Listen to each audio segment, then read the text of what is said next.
איך זה בעצם כאם חד הורית לשלב אימהות וקריירה ביחד? תראי, מבחינת נוחות זה נוח. אני נורא מנהלת לעצמי את היומן.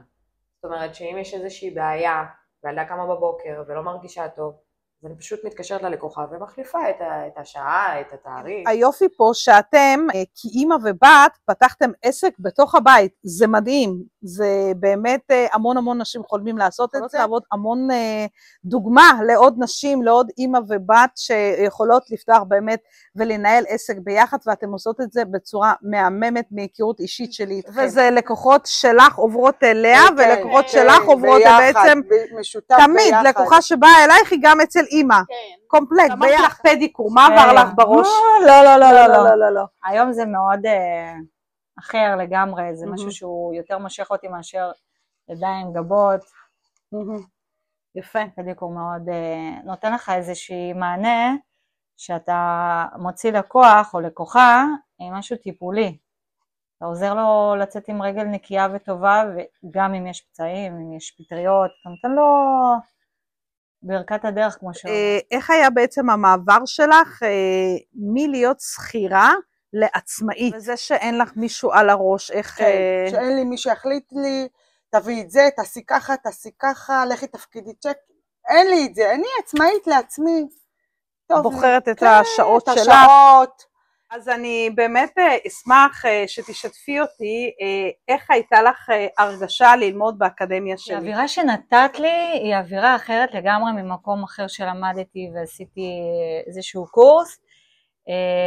המקום הוא יותר חי, את מרגישה שיש אנרגיה טובה במקום.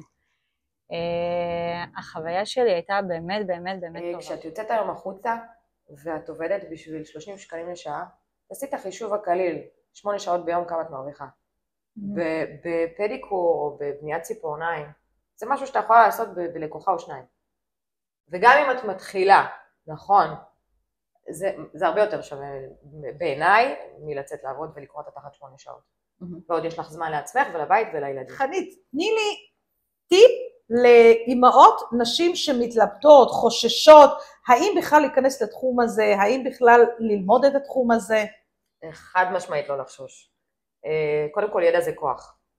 אני חושבת שכל מה שלומדים רק מעצים ורק מגדיל. דווקא במקום הזה הייתי מאוד ממליצה להעז. זה גם לא, באמת, זה לא לימודים עכשיו שאת יודעת שאת צריכה לשבת 4 שנים בשביל להגיע לתוצאה. התוצאה היא מיידית. הכסף הוא מיידי. הסיפוק הוא מיידי. אז קודם כל, חנית, אני מאוד שמחתי להגיע היום לקליניקה שלך, לראות קליניקה באמת מדהימה, אני מאחלת לך המון בהצלחה, והשמיים הם הגבול, הלוואי שתצליחי ותגדלי עוד. אמן, תודה, ואני חייבת להגיד לך באמת, החוויית לימוד שלי מהבית ספר אצלכם, ממך, מהצוות שלך, היא חוויה טובה, היא חוויה שמלווה אותי, ואני עד היום באמת, כששואלים אותי איפה ללמוד, אני חד משמעית מפנה אלייך, וזה בעיקר, את כל הזמן מחדשת, את כל הזמן דואגת להשתלמויות כאלה ואחרות כדי לדעת עוד משהו חדש, יש תמיד מענה.